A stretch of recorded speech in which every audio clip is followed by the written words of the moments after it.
terkait dengan kejadian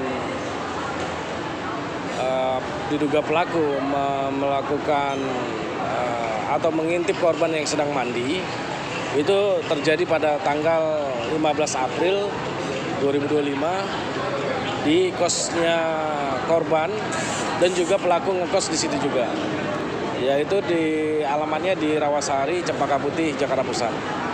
Kronologisnya pada saat korban mandi,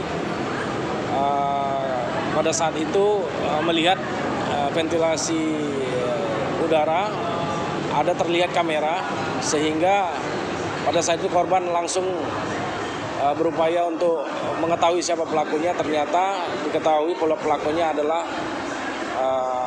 inisial MA. Kemudian pada saat itu juga korban beserta teman-temannya membawa pelaku ke Polres Metro Jakarta Pusat untuk diproses lebih lanjut. Oh, diamankan sendiri sama korban? Iya, benar. Korban beserta teman-temannya membawa pelaku ke Polres. Selanjutnya penyidik melakukan pemeriksaan terhadap 4 orang saksi dan juga 1 saksi ahli pidana. Menerangkan bahwasannya memang benar pelaku mengakui perbuatannya, dan terhadap pelaku diterapkan pasal 44 Undang-Undang Pornografi dengan ancaman pidana penjara selama 12 tahun. Profesi pelaku? Profesi pelaku seorang dokter. Spesialis atau umum? Ya, saat ini sedang melaksanakan program dokter spesialis.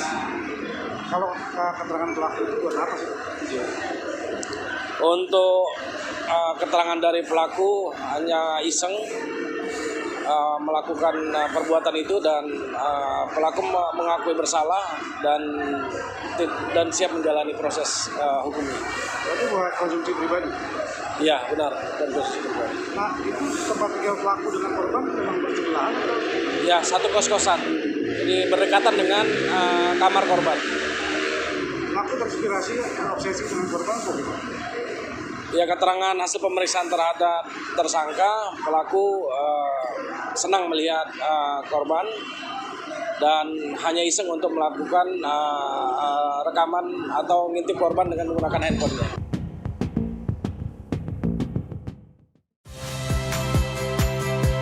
Saya Friska Clarissa. Saksikan program-program Kompas TV melalui siaran digital, pay TV, dan media streaming lainnya. Kompas TV, independen, terpercaya.